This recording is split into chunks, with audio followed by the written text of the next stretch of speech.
Margaret. This is Disclosure Day.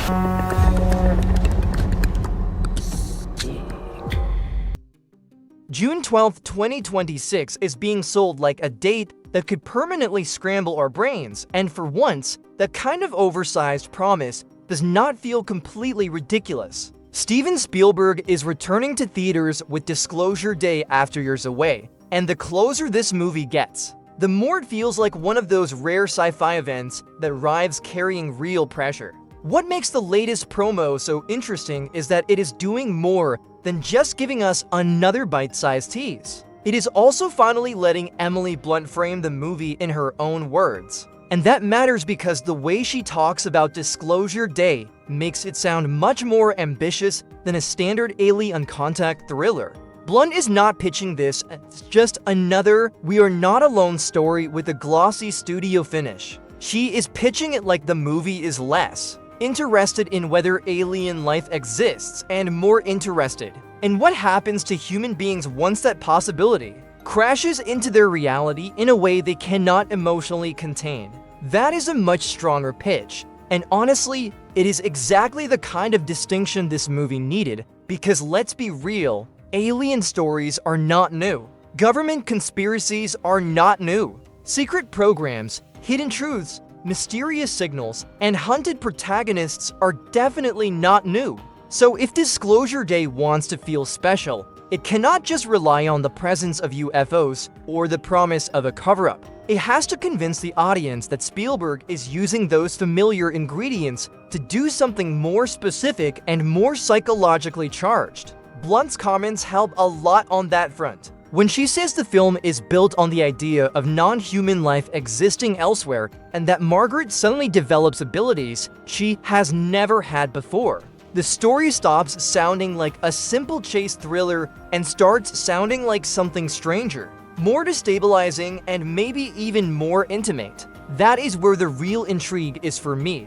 Margaret is not just another terrified witness running from men in suits. If Blunt's description is accurate, she becomes part of the event itself. She is transformed by it. That means Disclosure Day may be dealing less in observation and more in contamination, not necessarily in a horror movie way, but in the sense that encountering the unknown changes the architecture of the self. And once you combine Margaret with Josh O'Connor as Daniel, who appears to share access to the secret at the center of the movie, the whole thing starts to sound like Spielberg is building towards something larger than simple revelation. The secret is not just information. It is experience. It is ability. It is a new way of perceiving what is possible. And that is exactly the kind of concept Spielberg can turn into something massive if he is really locked in. The new promo also sharpens what may be the film's most compelling angle: the idea that the government or some higher institutional power is not merely hiding a truth, but actively trying to prevent certain people from changing because of it. That is a much more loaded conflict than a basic "they know aliens are real" setup. A lot of sci-fi thrillers stop at disclosure as information. Disclosure Day seems to be aiming at disclosure as transformation.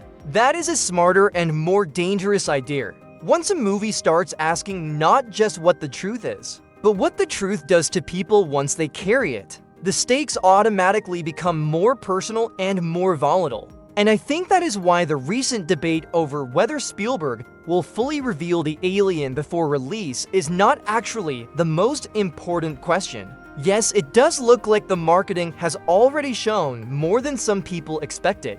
Between the glimpses of the UFO, the fingers, and the cinematic description of an actual alien life form appearing in the footage, it is pretty clear that Disclosure Day is not treating the creature reveal like the final sacred card it can never touch. But honestly, that may be the right move. If the emotional core of the movie is not what does the alien look like, but rather what happens to Margaret and Daniel after contact changes them, then hiding the alien at all costs stops being the main priority. Spielberg has done this kind of balancing act before. E.T. was never just about the reveal of E.T., it was about the bond, the ache, the emotional dislocation, and the transformation that followed. If Disclosure Day is really working in that register, then the alien being visible early does not automatically weaken the movie. It may actually be a signal that the creature itself is only the doorway and that fits everything else we keep hearing. The cinemaking description in particular still sounds incredibly important to me. Blunt's meteorologist character breaks down on live TV. O'Connor S. Daniel recognizes that her nonsense is actually mathematical. The two of them share an emotional recognition scene that suggests a connection deeper than coincidence. Then the footage explodes outward into action, pursuit, and finally a glimpse of alien life.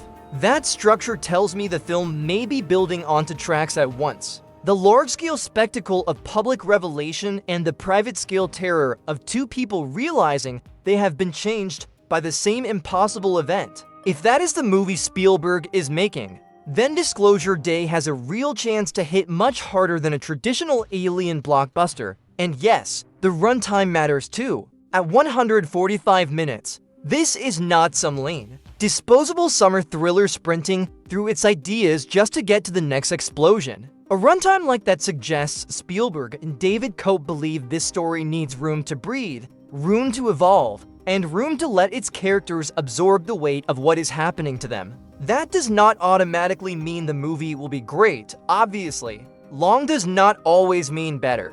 But when a sci-fi film is trying to balance mystery, emotion, conspiracy, action, and a potentially mind-bending concept about perception and transformation, breathing room can be a very good sign. It suggests confidence. It suggests the movie thinks it has more on its mind than just giant images. What excites me most right now, though, is that Disclosure Day is starting to feel less like a movie that wants to imitate Spielberg's old magic and more like a movie that wants to remind us why that magic worked in the first place. Spielberg at his best has never just been a director of spectacle. He is a director of threshold experiences. He understands how to make a character stand at the edge of something impossible and let the audience feel the awe, fear, grief, and wonder of crossing into it with them. That is why Blunt is such a good fit here. She can play steel and vulnerability at the same time, which is exactly what a character like Margaret seems to require.